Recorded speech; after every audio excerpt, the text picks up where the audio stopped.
seperti dirugikan menjadi WNI itu gimana ceritanya itu? Menurut Kang Miing tuh. Ya sebetulnya sih tugas negara itu mencerdaskan bangsa. Kehidupan bangsa betul. Mencerdaskan kehidupan bangsa Dan ikut wajib perdamaian dunia. dan wajib membiayainya kalau dalam undang-undang Benar. pendidikan. Misalnya gini, kayak kemarin Panji, kalau ada yang merasa tersinggung kan harus orang yang tersinggung dong yang melaporkan. Kok ini orang lain ngaku organisasi besar pula. Kalau Panji kan saya kenal dari kecilnya kan dia perpisahan sekolah juga begitu yang ngelawak kan dulu. Oh gitu. Boleh tanya Panji? Oh, tapi Akang masih Di ngerasa masih SD Triguna. Isu ijazah Jokowi. Itu komedi bukan sih? Kenapa? Komedi bukan? Tragedi. Tapi ijazah gue asli. Asli. Dan ada. Gak mungkin saya memenangkan kursi singgasana kekuasaan dengan cara yang menyuap seperti yang terjadi saat ini. Nyuap ke rakyat langsung itu jauh lebih gede ketimbang nyuap anggota DPR. Kalau bicara soal sama-sama suap loh, apple to apple. Iya dong, anggota DPRD untuk jadiin bupati cuma 50 orang loh. Di karantina aja biar ketahuan siapa yang nih masukin penjara.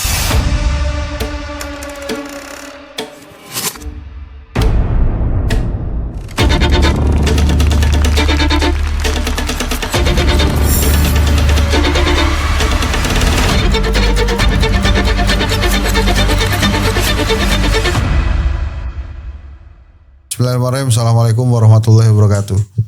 Saya kedatangan idola saya sejak zaman SMP, muter-muter di Duren Sawit pakai Harley Davidson. Dan gara-gara Kang Miing Deddy Gumular inilah saya sampai hari ini memimpikan punya Harley. Terima kasih Kang. Terima kasih Pak Henry. Wah, tapi emang naik Harley itu enak ya Kang? Kenapa? Gue belum pernah naik, gue belum pernah punya. Emang enak ya? Nggak tahu ya, lupa. Lu kan dulu warna-warni itu kan beda-beda kan? Lupa tapi. Waktu itu dapat warna apa ya? Merah ya? Saya bulu monyet abu-abu. Abu-abu. Merah itu Magna. Oh. Ada Magna, ada yang 4 knalpot itu Magna. Magna itu Honda. Magna Honda. Oke. Terus ada Virago zaman dulu tuh. Didin sama Unang kan juga beda tuh warnanya. Unang motor bebek. Jadi teman-teman, Kang Miing ini di masa jayanya luar biasa itu, ini pelawak paling sukses dan paling mahal di Bagito Group ya. Dulu di pesta apa BCA ya, Gebiar BCA. Gebiar BCA, tapi debutnya ya di Baso lah. Di Baso ya, itu luar biasa.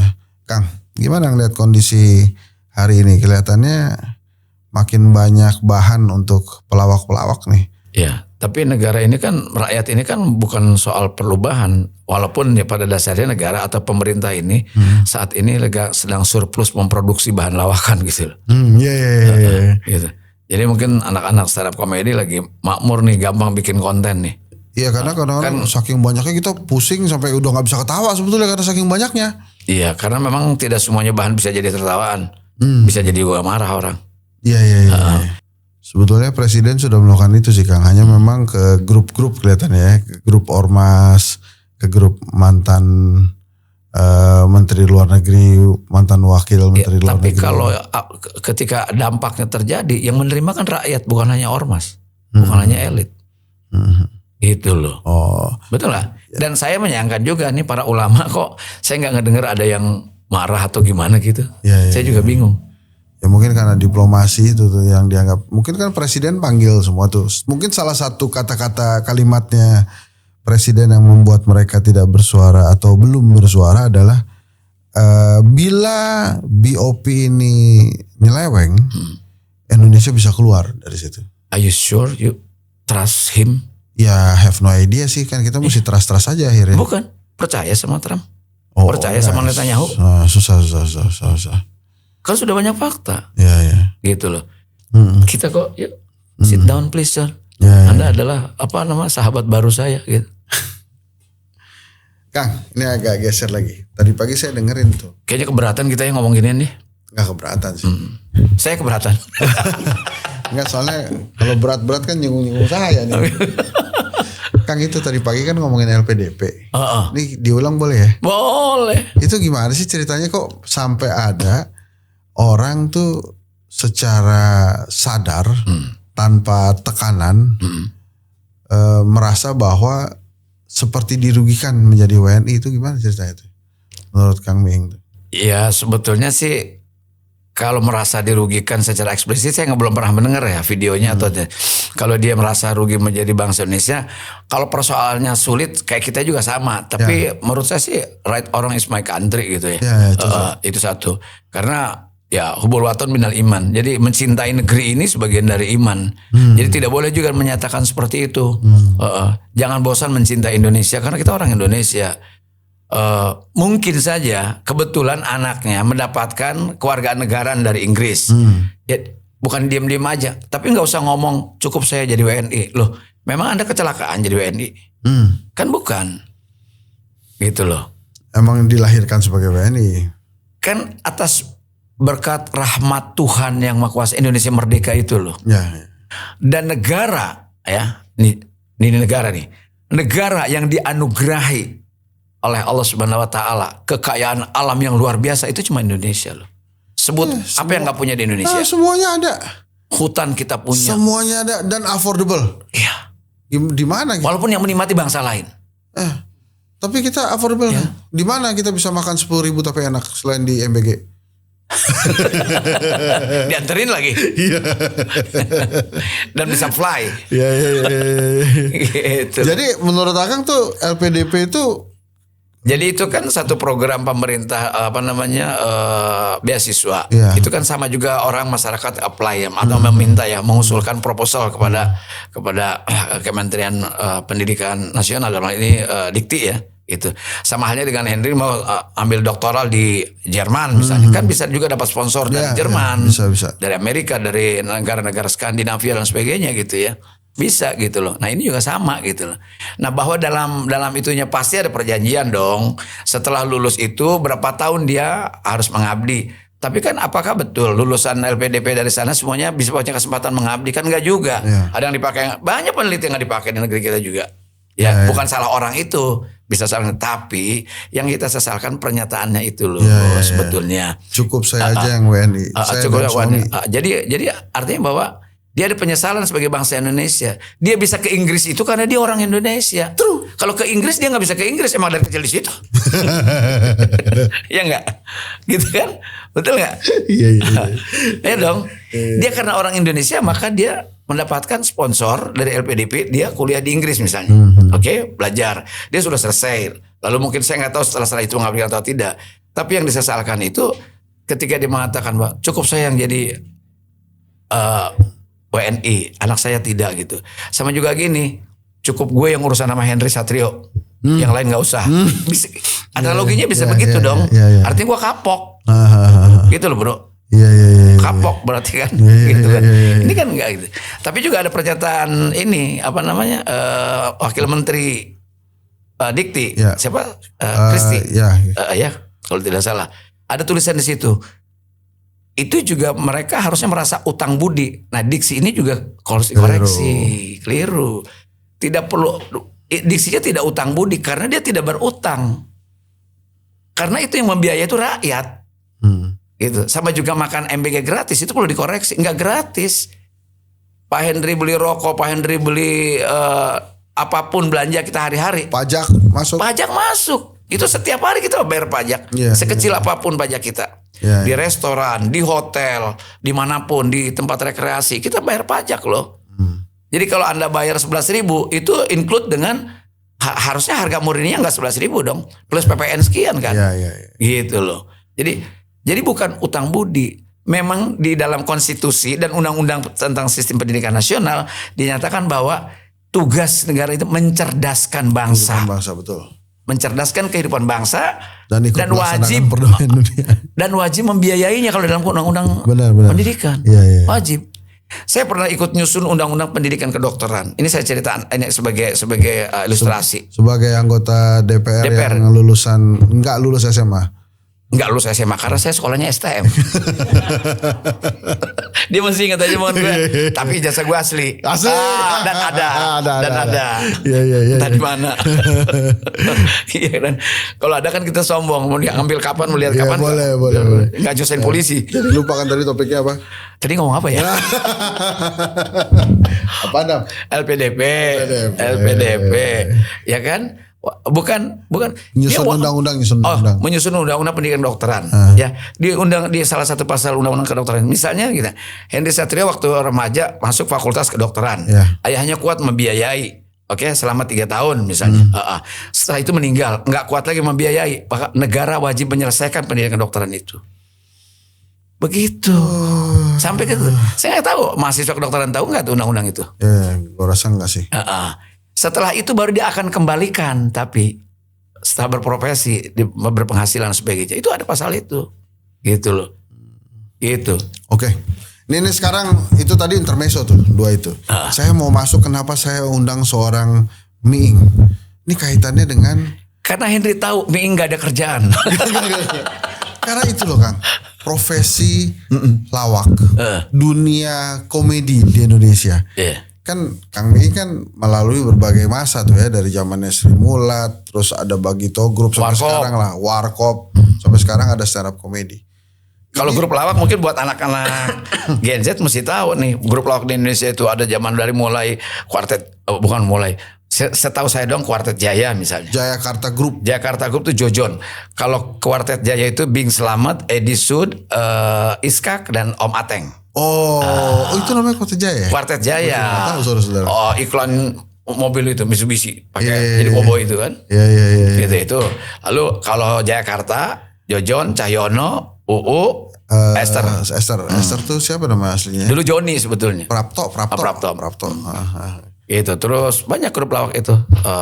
Ada Pelita, ya termasuk ada Warkop, ada Bagito. Semuanya biasanya kalau lulus radio Suara Kejayaan SK itu rata-rata emang itu generasi di bawah generasi saya. Jadi pertama yang pionirnya Bagito tuh di radio SK Radio Kejayaan. Orang habis itu ada apa Ngelaba tuh siapa namanya? Patrio, Pak Eko, Parto sama Akri. Ya. Dulu tuh memang begitu ya modelannya. Kebetulan Pak Henry Satrio itu saya dulu kebetulan selain penyiar radio di situ saya adalah station manajernya. Sehingga dulu itu radio SK cuma punya 2 grup lawak. Pertama Bokir, Lenong Setiawarga, masih di AM nih. Kedua Bagito. Dengan 2 grup aja itu pendengarnya bukan main, merajai Jakarta. Dari situ kita kepikiran dengan konsultan radio namanya almarhum Mas Temi Lesanpura. Dia itu adalah bidannya yang melahirkan Warkop di Radio Prambors waktu itu.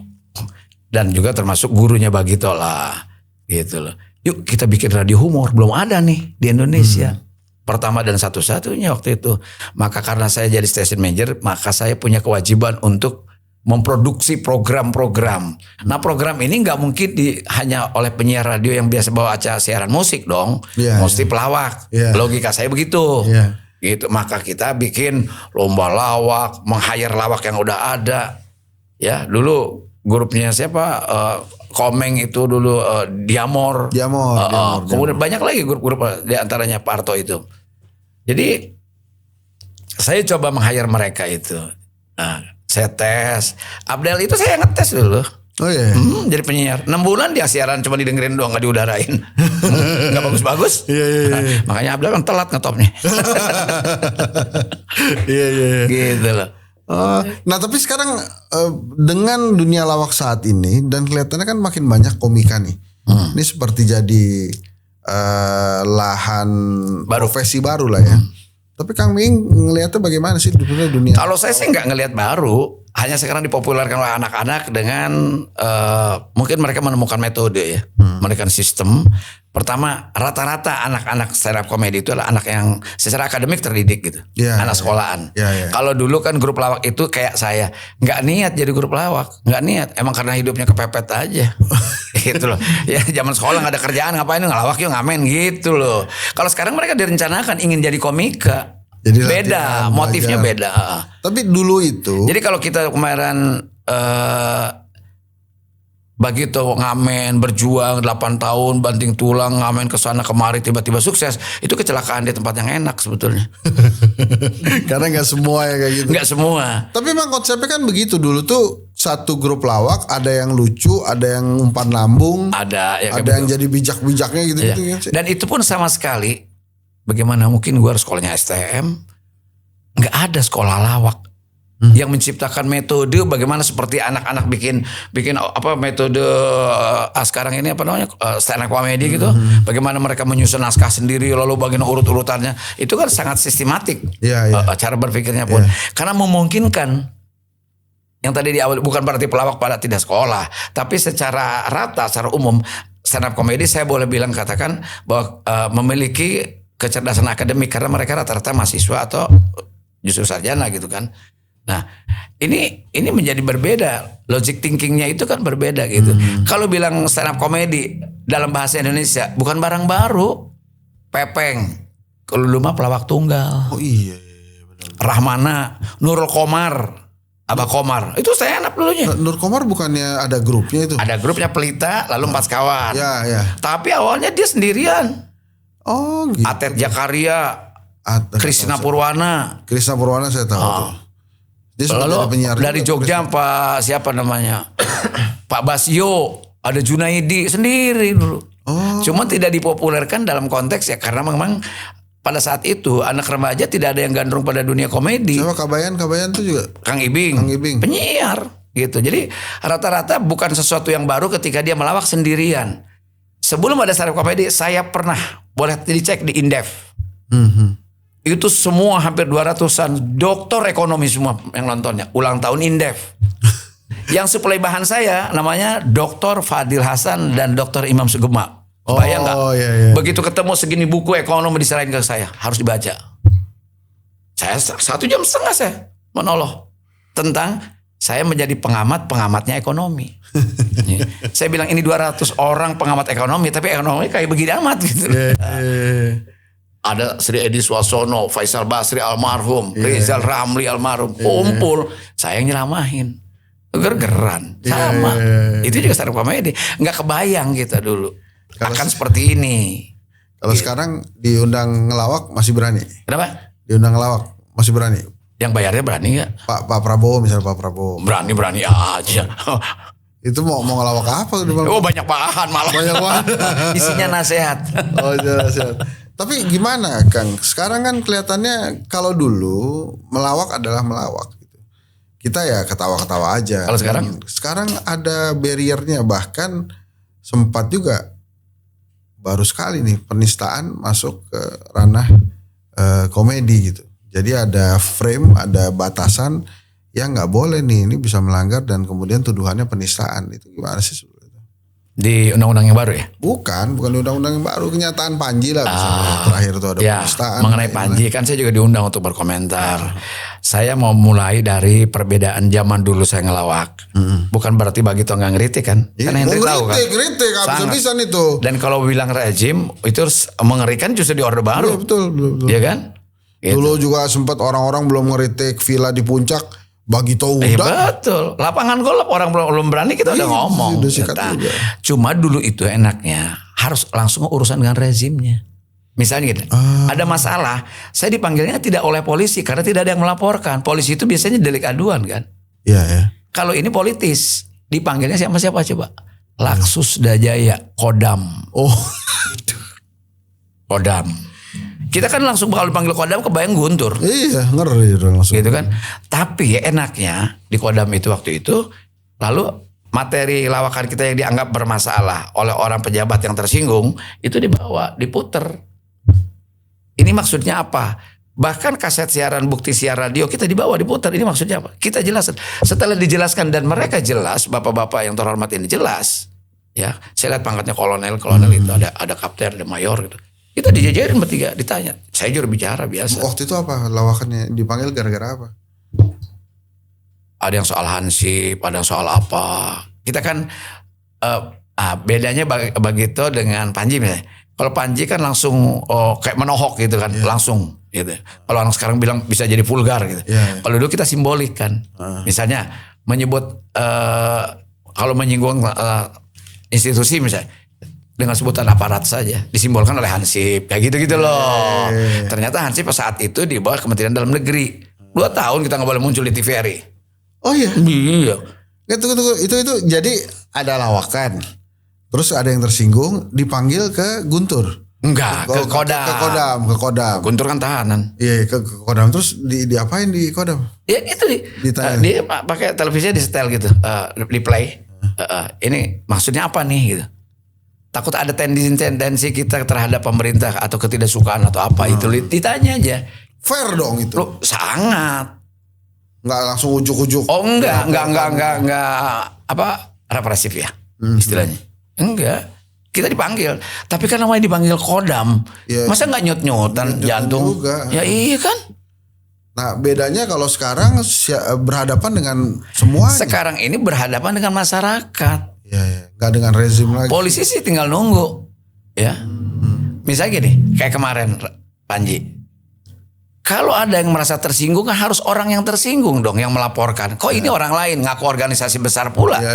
dan tidak diakui. Ini kan siapa yang bayar lo gitu. Kan bisa begitu orangnya. Bisa berasumsi. Atau jangan-jangan ada aparat yang nyuruh lu laporin deh. Bisa aja. Sangat mungkin. Jadi sangat agak sulit merabanya gitu. Walaupun kita bisa tahu kelas tuntutannya apa gitu loh. Bisa kelihatan sekali gitu.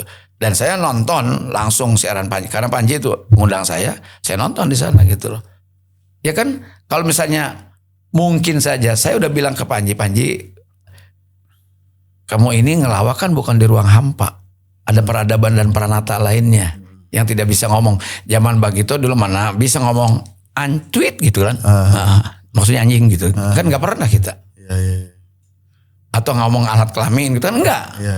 Kan di situ kan terjadi gitu. Nah, itu ada adab-adab itu yang mungkin agak kurang terjaga oleh anak-anak muda sekarang itu. Gitu loh. Tapi punya ini Kang, punya idola pelawak zaman sekarang. Pelawak punya idola pelawak yang zaman sekarang kan jarang tuh. Saya belum, karena mungkin saya nggak intens memperhatikan ya. Ya. Kalau Panji kan saya kenal dari kecilnya kan, dia perpisahan sekolah juga Bagito yang ngelawak kan dulu. Oh gitu. Boleh tanya Panji. Oh, tapi Akang masih Di ngerasa masih SD lucu, Triguna. Oh Triguna Hang itu apa? Hang Lekir, daerah situ. Oh iya. Kebetulan Panji itu satu kelas dengan anak dari pemilik radio yang kita siaran. Oh, otomatis kita diperintah. Iya. Ada ordal dia tahu. Oh. Nggak nih, Mas sekarang masih ngerasa lucu. Siapa? Dari dulu saya gak pernah ngerasa lucu. Tapi merasa dirinya pelawak gak? Kenapa? Sampai hari ini. Ya otomatis lah, orang makan, kawin, punya anak juga dari menafkahi dari dunia lawak. Masa gak merasa pelawak? Kalau merasa lucu ya orang lain yang melihat lucu, bukan kita. Ikut pilkada kalah terus lagi. Pilkada salah ininya apa namanya? Salah konsultannya gak pakai saya. Gak Kang, tapi balik lagi ke dunia lawak. Bisa dijadikan masa depan gak untuk anak-anak zaman sekarang?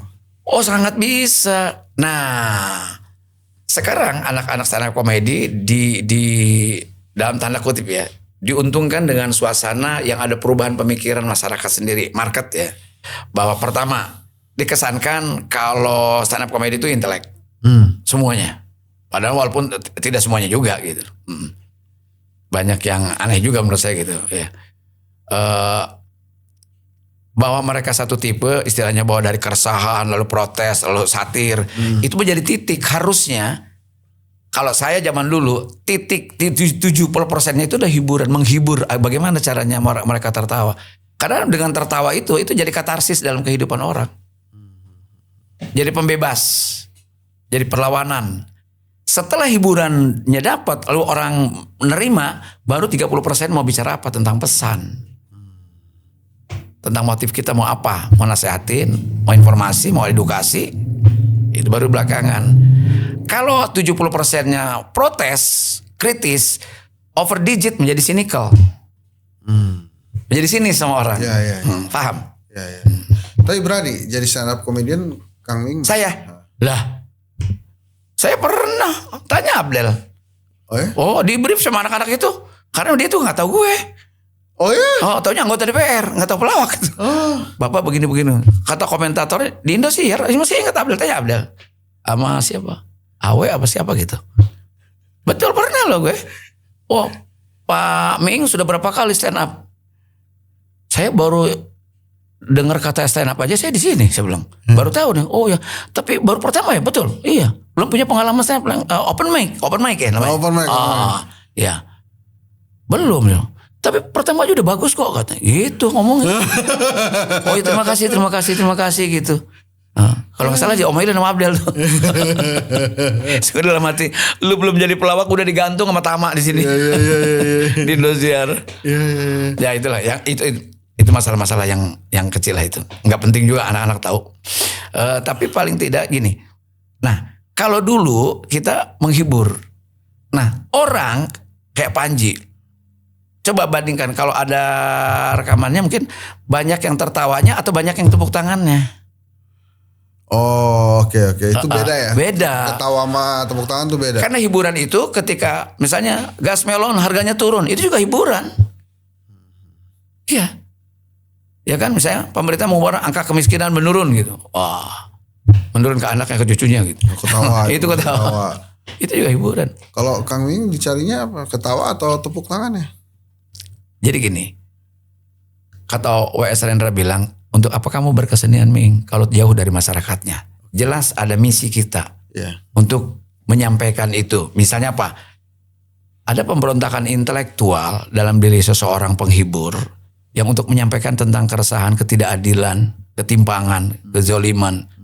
Karena humor baru bisa lucu, baru akan respon dengan baik kalau dia berhasil materinya menjadi saksi kebenaran. Oh, gimana tuh maksudnya? Loh iya dong.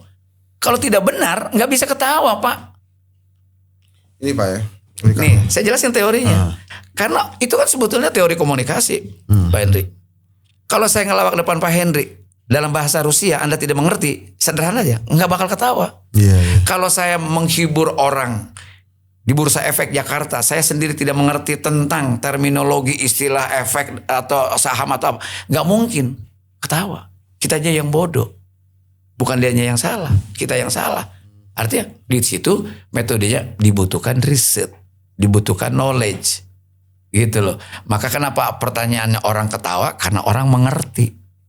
Kalau lucu nggak ilmiah. Tapi lucu bisa lahir kalau dia jadi saksi kebenaran karena ada dua ketemu antara komunikator dengan komunikan itu loh.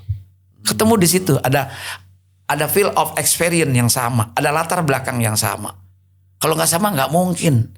Makanya kalau ada orang misalnya kan paling sulit kalau ngelawak di penontonnya heterogen di lapangan misalnya. Ada yang lulus SMP, ada yang nggak sekolah, ada yang bandit, ada yang preman, ada segala macam nyampur di situ. Mesti ngerti topiknya. Kita begitu nyebut ini, apaan sih ngomong apaan sih Ming? Misalnya kita manggung di tempat ibu-ibu yang di kampung. Ngomongin soal Indonesia tergabungan BOP. BOP apaan sih? Itu ya MBG baru ya? Coba. Iya kan? Itu jadi penting. Maka teorinya orang itu tertawa karena dia mengerti. Kenapa dia mengerti? Karena pernah melihat, pernah mendengar, pernah merasakan, pernah melakukan. Jadi peristiwa empirik dicampur dalam otak dia. Nanti oh iya.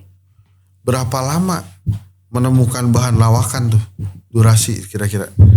Ya relatif kalau manggungnya kita kan biasanya manggung itu kan nggak hari ini manggung nanti malam hari ini telepon bentar malam manggung enggak. Pasti rata-rata jeda ada 2 minggu 3 minggu booking pasti lebih jauh. Nah nyambung supaya nggak terputus tadi. Nah anak-anak stand up comedy ini kan menyiapkan sendiri kan materinya. Semua materinya ditulis dan semua dari semua peristiwa empirik tadi. Iya betul. Patokannya apa? Paling nggak media dong. Jadi dia secondary news, secondary dari yang berantakan di mana-mana itu bahan-bahan lawakan beredar di masyarakat itu berita dipungutin kan. Kita belanja masalah tuh kan di media. Kalau dulu kita baca koran 4-5 koran kita baca tiap hari. Nonton dunia dalam berita. Sekarang tinggal 3 koran 3 apa berapa? Ya oke berapapun. Artinya sekarang akses informasi jauh lebih mudah dan lebih banyak karena apa? Digital.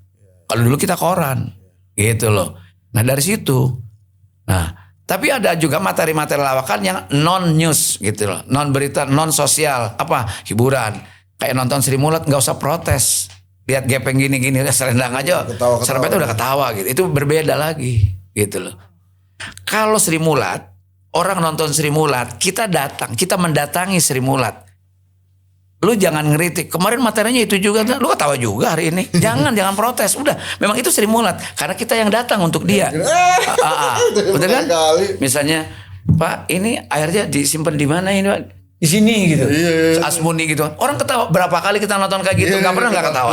Betul nggak? Iya. Jadi kita yang mendatangi Sri Mulat, kita udah tahu bakal seperti itu. Kita ingin ketawa tanpa berpikir. Nah, tapi kalau warkop, begitu dan yang lain-lain Panji, itu mendatangi pikiran orang.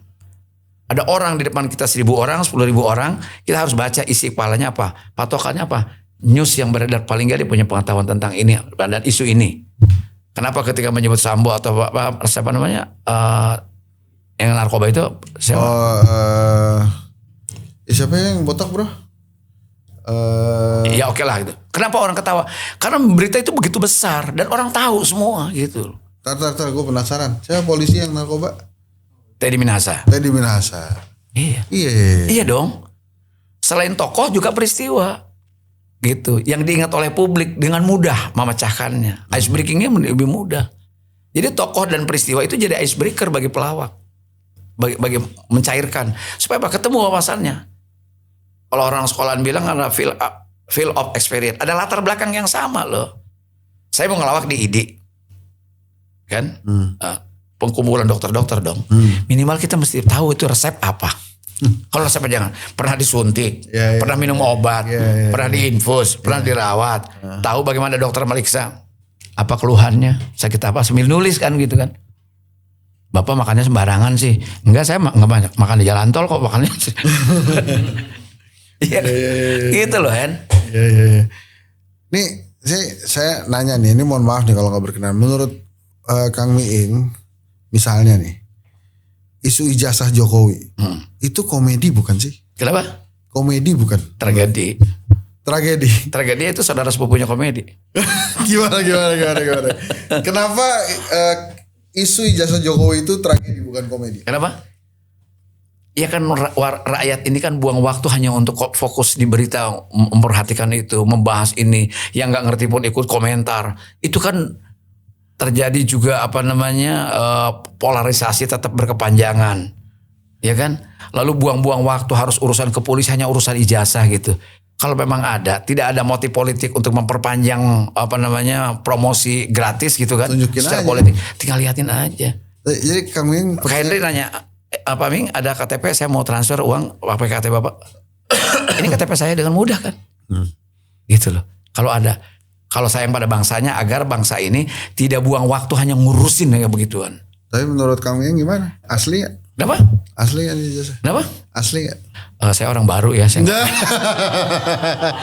Sekarang begini, yang tadi yang saya bilang tadi soal asli atau tidak gitu. Kan saya udah bilang tadi, saya cuma STM tapi asli. Saya dengan jujur mengatakan, saya nggak sekolah, tidak seperti Pak Henry doktor misalnya, dosen. Saya STM, lalu saya malu enggak. Memang pada saat itu saya tidak punya kesempatan dan mengingin kelemahan saya, malas untuk melanjutkan pendidikan. Karena apa waktunya? Waktu saya banyak waktu, nggak punya uang untuk biaya kuliah. Waktu saya punya uang, nggak punya waktu untuk kuliah. Akhirnya harus pilih jalan. Oh ngelawak dulu deh, 47 tahun loh ngelawak. Iya. Lama ya? Lama. Itu Pak saya tinggal 2 tahun lagi 70 loh umur saya. serius?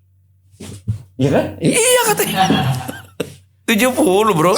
Masih kelihatan 27 tahun sekarang. Orang-orang bilang udah kayak 82 katanya. Banyak orang bilang Pak Ming katanya awet muda. Iya saya bilang ya lumayan lah. Lebih muda 2 hari lah dari umur saya. Kalau sekarang ini lagi-lagi mohon maaf kalau nggak berkenan. Kalau sekarang ada yang ngundang Kang Miing stand up comedy itu minta bayaran berapa? Kenapa? Kira-kira minta bayaran berapa ya? Gue akan minta mahal agar nggak jadi. Oh gitu ya? Kenapa kok agar nggak jadi? Banyak yang muda-muda yang lebih lucu. Tapi Kang Lebih Miing, nekat. Gue banyak juga nonton stand up comedy nggak lucu juga. Pernah saya jadi MC ada selingan stand up comedy nggak lucu juga. berapa jadi minta bayarannya pengen tahu saya. Kenapa? Kan dulu kan mahal banget tuh gue biar biasanya 1 kali tampil berapa tuh? Jangan ngomongin duit yang udah nggak ada, nggak enak. Oh udah nggak ada? Udah nggak ada duitnya, udah jadi rumah, udah jadi mobil. Oh gitu. Udah nggak ada. Tahun berapa itu? Udah kan saya pikir kan, waduh pasti glamor. Ya, Bagito pernah berhasil menjadi kelompok lawak yang dibayar termahal. Tahun 92 kita menerima bayaran dari Peter Gonta sebagai direktur utama RCTI waktu itu. 1,6 miliar dengan dolar nggak sampai 2.000 waktu itu kan, 1,8, 1.800. 1,6 miliar. Itu yang membuat Henry Satrio ngiler karena dia tetangga gue nih ya. Di Duren Sawit SMP. Sampai katanya izin sama bapaknya mau jadi pelawak aja nggak mau sekolah. Karena dia ngerasa punya badan menjadi modal. Gue dulu gitu bro, minta izin sama bokap gue tuh saya kuliah IKJ aja mau jadi pelawak. Kalau urusan muka kan lucuan di situ daripada gue. Coba bener, ini kayak gini. Kalau gue jadi sutradara dipilih komedinya dia, kenapa? Belum dikasih terigu aja udah lucu. Oh, lucu banget. Ini belum dicet loh. Iya kok nggak jadi produser film aja. Saya sih lihat Kang Ming beberapa kali main film akhir-akhir ini. Itu rekreasi. Saya diajak Deddy Mizwar, itu acting tuh rekreasi buat saya. Nggak jadi produser film dong, kan saya bisa ngelamar. Banyak kalau apa namanya sih ngelamar apa casting ya? Ikutan casting. Ikut aja, bisa cocok kok. Nggak usah mau rambut pendek, nggak usah ngomong Henry Satrio tuh gini-gini aja nih. Ya. Kamu jangan ketawa, masih magang ikut ketawa. Orang kayak dia struktur fisiknya gitu aja, bukan body shaming, bukan gitu. Lucu aja gitu. Gue sih ngelihat Henry tuh lucu, bener. Pinter dan lucu udah pasti. Kalau orang cerdas kayak dia sekolah pasti lucu lah. Anak-anak stand up comedy kenapa bisa lucu? Karena dia punya pendidikan gitu. Tadi kan sebelum Kang Ming ada Semi atau Slimboy itu dia ITB informatika. Woi, lawakannya lucu. Tinggi, lucu. Oh, tinggi. Saking tingginya susah orang. Tapi akan menghidupkan Bagito lagi gak? Bagito hanya dirawat sebagai sisa warisan budaya mungkin. Heritage ya. Kalau dalam pengertian kan tidak ada bunga berkembang dua kali. Pertama kondisi fisik pasti. Usia saya sekarang 68. Usia Didin 66. Usia Unang 64. Secara fisik ya mungkin nggak sehat-sehat amat bisa lari-larian di atas panggung. Jangan-jangan kita siapin oksigen sama ambulan lagi. Jadi kita juga tahu diri, tahu sadar diri. Lalu apa? Respon kognitif kita juga mungkin berbeda dengan dulu gitu loh. Kecepatan menangkap, kecepatan melempar itu harus perhitungan. Ini kita ada yang nawarin bulan Juni manggung aja begitu kita mikir nih. Mesti latihan berapa kali nih. Kadang-kadang nggak gitu. Unang datang gitu. Ing, si Miing mana? Ya gua. Oh lu Miing. Begitu. Serius? Gitu. Jadi, tapi kalau kan ini kalau orang pernah sukses tuh luar biasa hebat, habis itu bikin museum. Ini nggak mau bikin museum Bagito? Fadli John aja. Boleh. Ada, ya kan itu kan butuh modal, butuh apa. Tapi ada disimpan di rumah kok semua. Saya tuh masih nyimpan yang Henry denger radio opor ayam itu, kaset itu masih nyimpan. Saya kasih laminating, kasih ini supaya nggak masuk debu. Masih bisa diputar asal ada alat player. Saya simpan tuh. Saya sih seri-seri itu punya tuh beberapa kaset punya saya emang masih. Oh gitu. Nah kami terakhir nih. Jadi kalau soal mau sih mau aja. Tapi saya lihat dulu mana. Kan itu menjadi penting. Kita harus punya kesadaran tentang segmentasi. Saya kan siaran radio hari Selasa misalnya di MOS.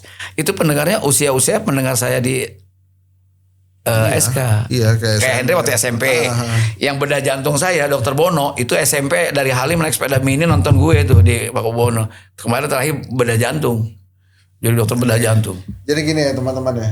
Ini gue menceritakan kalau gue ngelihat Bagito lagi naik motor bertiga itu. Dari jauh kan dulu berapa orang sih yang punya Harley men? Banyak. Gak di rumah gue cuma lo doang. Ya karena gue tinggal di kampung. Duren Sawit, tetangga tukang lemari. Iya benar. Kang ini apa harapannya seorang Deddy Miing Gumelar? Tunggu sebelum masuk ke sana. Mau masuk politik lagi sampai kapan ini? Ini kan masih jadi anggota partai ya? Kelihatannya saya di tahun 2009 itu kan usia saya 70. 2029 itu 71, 72 ya. Kayaknya nggak mungkin. Nggak mungkin lagi. Secara fisik, banyak orang itu ya biar aja dia kan kuat. Kita mesti tahu diri. Kan kita harus lebih mendekat. Kenapa? Kan kematian itu mendekat kayak kita. Jadi harus persiapan itu, ibadah lebih istiqomah dan sebagainya. Waktunya untuk keluarga, untuk apa gitu. Jadi kayaknya nggak waktunya lagi saya udah nawarin ibu-ibu apa kabar nanti ini ya, udah nggak waktunya ngerayu. Sebab apa? Satu hal, alasannya bukan umur sebetulnya. Variabel tertinggi dalam fenomena masyarakat, teori apapun hanya uang yang bisa memenangkan. Itu saya nggak sanggup dan nggak mungkin saya lakukan. Sebut saya punya uang saya tidak akan melakukan. Nggak mungkin saya memenangkan kursi singgasana kekuasaan dengan cara yang menyuap seperti yang terjadi saat ini. Nggak mungkin saya. Pribadi saya nggak mungkin. Saya bukan orang soleh, tapi saya tahu itu niatnya udah nggak baik. Ada orang loh, teman gue 42 miliar kalah. 42 miliar? Oh. Makanya nggak bisa kali itu. Nggak tahu. Ada yang menang 52 miliar. Dia bilang, saya 52 miliar Pak Ming.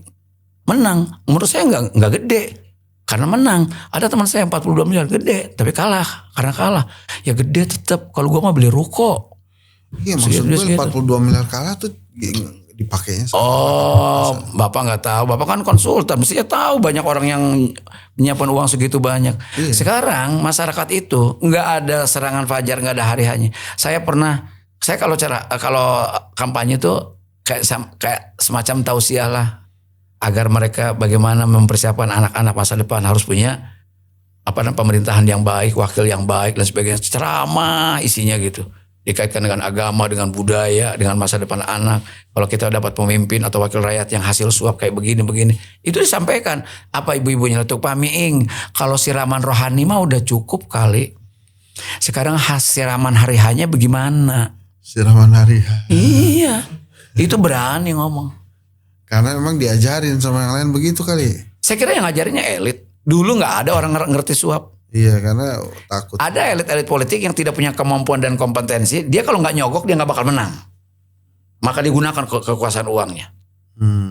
Dan itu. Dan sekarang parah. Jadi kalau ada sebagian orang betapapun pro kontra yang ingin dibalikan, yang memilih itu anggota DPRD, milih bupati, bisa masuk akal. Wah tuh masa yang milih cuma sekian orang disuap juga. Loh, nyuap ke rakyat langsung itu jauh lebih gede ketimbang yang nyuap anggota DPR. Kalau bicara soal sama-sama suap loh, apple to apple. Iya dong, anggota DPRD untuk jadiin bupati cuma 50 orang loh. Di karantina aja biar ketahuan siapa yang nih masukin penjara. Gampang ngelolanya. Kalau bupati butuh 1 juta orang, nyuap 1 juta orang, berapa duit keluar? Ya. Itu dong. Jadi saya ngerasain sebagai pelaku politik betapa demokrasi yang bebas ini itu ongkosnya mahal sekali. Pertama ongkos ekonomi, kedua ongkos sosial. Milih presiden, polarisasi. Residu politiknya sampai sekarang kan nggak selesai. Dulu pilih presiden nggak ada istilah kampret sama cebong. Sekarang kan terjadi. Dan itu walaupun istilahnya berganti sampai sekarang kan. Yang belain ijazah setengah mati. Yang meneliti setengah mati. Iya. Apa artinya? Itu kan secara tidak langsung memecah bangsa juga. Jangan nuduh orang memecah bangsa hanya gara-gara stand up komedi misalnya. Hanya gara-gara demo misalnya. Apalagi kita asal ada protes disebut antek asing misalnya. Atau siapa yang bayar. Itu kan ketidakdewasaan saja dalam menerima koreksi gitu. Nggak bakal demo, nggak bakal ada peristiwa apapun kalau negara ini adil pada rakyatnya. Iya sih. Ya Kang, itu tadi harapan untuk Indonesia Kang. Nah kan Akang kan udah pernah, saya kan 47 nih umurnya, udah pernah 47 kan. Udah pernah. Jadi pengen tahu harapan seorang Ming. Makanya gue suka anak muda suka ngomong gini, jangan belagu loh. Gue pernah jadi lu. Iya. Lu belum tentu bisa sampai kayak gue. Minimal umurnya. Iya. Gimana Kang? Harapan untuk Indonesia. Kan kekuatannya bagaimanapun juga mencintai tanah air itu adalah sebagian dari iman. Ya, itu pasti dasar akidahnya. Kalau sampai Kang Mi nggak bangga terhadap jadi WNI, saya nuduhnya Kang Mi LPDP nih. Ya justru itu bukan LPDP. Artinya bahwa kita tidak boleh bosan menjadi bangsa Indonesia. Dengan kita ngomong kayak gini sambil heri, sambil bercanda, itu karena cinta sama Indonesia. Ingin Pak Prabowo memimpin ini dengan lebih adil, lebih makmur, lebih bahagia. Dan mau dengerin kita-kita, bukan cuma dengerin sekelilingnya doang yang belum tentu benar. Bisa juga informasinya. Kata ketua BGN, bahwa anak-anak setiap anak itu dapat 1 ekor lele. Kepalanya dipotong, dibuang. Bapak, kucing lapar, kasih kucing, jangan dibuang dong. Satu lele. Ternyata enggak tuh, ada yang cuma dapat roti doang, kacang doang, enggak semua dapat lele loh. Pak Presiden percaya dapat lele. Nah ini kan yang penting dijelaskan.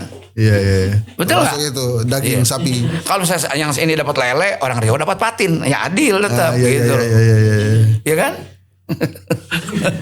Nah kalau harapan saya pada Indonesia tetap bahwa saya walaupun saya sudah usianya nyaris, kalau anak muda bilang bau tanah gitu, udah lewat dari maghrib.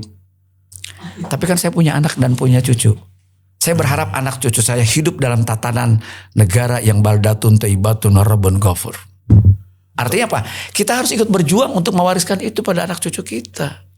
Minimal jadi orang bener, enggak ngerusak negara, enggak nyusahin negara, enggak nyusahin pemerintah. Kita kan mandiri dari dulu. Kita bayar pajak tiap hari. RPDP kita ikut bayarin. Bukan? Ada orang jadi jenderal kita ikut bayarin. Ingat loh, kita seragam polisi kita bayarin. Walaupun kadang-kadang kita lewat dikit garis aja ditangkap. Iya enggak? Enggak, emang bener serius mau 70? Kok nggak kelihatan? Ya Allah, ngapain juga ngebohongin soal umur. Nggak, stem cell atau gimana kok kelihatannya masih sama aja. Stem cell. Itu kan kalau yang orang-orang tajir tuh. Orang kaya kali. Tarik sana tarik sini. Terus saking kekenjangannya jadi kayak bapak-bapak heran. Kalau ngeliat gini. Heran Emang nggak mau ikut-ikutan stem cell kalau jadi? Gak usah. Kenapa? Rambut putih, kerutan ini adalah undangan dari Allah, nasihat dari Allah. Siap-siap. Itu dong. Semua dicabut di kenikmatan, nikmat keindahan, nikmat rasa, nikmat mata. Gitu ya. Semua ada waktunya, semua ada waktunya. Likuli umatin ajal, setiap umat ada batasnya. Kan kalau stem cell usaha. Kenapa? Usaha memperpanjang nikmat. Ya secara syariat boleh enggak sih gitu. Merubah. Ini Ustadz dua-duanya nih. Ya enggak apa-apa. Dia bahkan manusia pertama di bumi nih Adam. Iya dong. Oh iya. Gue pikir. Terus tahu saya kan ngechat. Ya udah. Loh, gue ngechat ubandanya nggak mau. Ngapain kan haram? Nggak boleh. Tapi kagak ada uban. Ada. Oh ya ada. Cuman kalau ketemu Henry gue ngumpet ya. Jadi apa resep sampai masih sehat bugar sampai hari ini? Ikhlas aja. Qanaah aja. Emang nggak mau buka itu sekolah lawak? Kenapa? Sekolah lawak ming. Saya udah buka sekolah jahit cuma. Enggak lah, nggak usah lah. Udah komedi sekarang animo menjadi komika kok udah begitu. Mereka kan ketok tular tuh mendidik kayak Semi, Panji mungkin ngedidik adik-adiknya itu udah bagus menurut saya. Mereka bikin kayak lembaga pendidikannya juga kan. Nggak dulu Kang Ming waktu jaya-jayanya sempat kepikiran nggak mau mewariskan? Gini, saya ini tipikal bukan orang yang memanage tapi orang yang dimanage. Oh. Jadi kalau ngurus-ngurus orang nggak piawai. Pak, saya 2003 diminta oleh Pak Taufik Imas almarhum, guru saya, untuk jadi bupati di Lebak. Nggak mau, nolak. Padahal saat itu kemungkinan besar jadi bupati. Nah itu ditolak. Karena PDI pemenangnya. Nah, dan itu dipilihnya oleh DPRD. Oh. Pasti menang dong. Nggak, tapi kalau ditawarin Bupati Tangerang mau kali ya? Enggak. Enggak. Bupati mana pun. Ini bukan karena Lebaknya berarti? Bukan. Yeah. Lebak itu kampung saya. Iya. Tanah kelahiran. Kenapa? Saya bilang, ditanya, kenapa kamu gak mau? Saya tidak cukup ilmu ke pemerintahan. Tidak cukup ilmu ke pamong perajaan. Padahal sudah diminta oleh Taufik Kemas. Iya. Berkuasa waktu itu. Saya gak mau. Di bawah saya pintar, saya goblok. Jangan mikirin yang enggak. Saya nggak kemana-mana. Lagi ngomongin tokoh-tokohnya enggak. Lagi ngomongin tokoh tertentu enggak. Enggak. Ini dulu tahun 2003. 2005 ditawarin jadi wakil gubernur Banten dengan Bu Atut. Enggak juga. Oh gitu. Iya, saya nggak mau. Istiqomah juga berarti Kang. Kalau kemarin saya ikut di Tangerang itu diperintah oleh partai waktu itu. Karena sudah masuk dia udah nyemplung di politik, udah di DPR.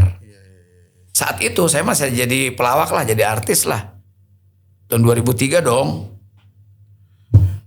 Nih terakhir beneran. Maaf ya udah lewat, udah ngomel-ngomel nih. Kalau kepanjangan dihapus saya semua. Hilman yang nulis Lupus tuh. Hilman Harbijaya. Saya pernah bilang begini. Satu angkatan itu. Oh iya. Masih ada gak sih? Udah gak ada. Oh udah gak ada ya. Tapi saya masih baca tuh buku-bukunya tuh. Lucu soalnya tuh Lupus tuh. Kok rambutnya gak gondrong? Kan gue yang jadi gusurnya. Oh jadi gusur. Cocok. gusur. Oh Gusur cocok. kan gede. Sebetulnya lebih gusur dia daripada gusur. Lebih gusur dari gusur. Alangkah lucunya pelawak yang tidak lucu, kata Hilman. Kenapa? Menurut Kang Meing. Alangkah lucunya pelawak yang tidak lucu. Itu kata Hilman tuh. Betul. Ya sebetulnya pelawak secara logika kan yang harusnya yang terjadi yang harus tidak seharusnya. Iya kan? Harusnya kan pelawak lucu. Ketika tidak lucu menjadi lucu. Sesuatu yang tidak seharusnya. Itu pelawak-pelawak senior punya grup WA gak sih? Bareng-bareng gitu. Oh ada. Oh ada? Pasti ada grup. Ada. Enggak, Kang Ming punya Masuk komunikasi. Ada. Grup WA sama pelawak-pelawak senior yang lain? Ada. Oh iya, sama siapa? Paski banyak. Oh Paski. Banyak. Itu kan anggota pelawak semua itu. Ya gitu, kalau mau jadi anggota Paski gimana? Saya pengen jadi anggota Paski tuh. Tapi belum pelawak sih gue. Tapi soalnya orangnya kelihatannya nggak ada ini, maksud nggak ada beban hidup gitu, lucu semua. Ya itu kadang-kadang ya lucu kalau lagi nggak ada yang bayar, tapi kalau dibayar belum tentu lucu juga karena stres. Itu dia Kang Deddy Meing Gumelar. Terima kasih Kang. Makasih Tausiahnya Henry Satrio, luar biasa. peneliti muda, dosen, ya pengamat politik dan tukang ngetes yang di acara di Metro TV. Gimana tuh ya? Terima kasih. Assalamualaikum warahmatullahi wabarakatuh. Waalaikumsalam.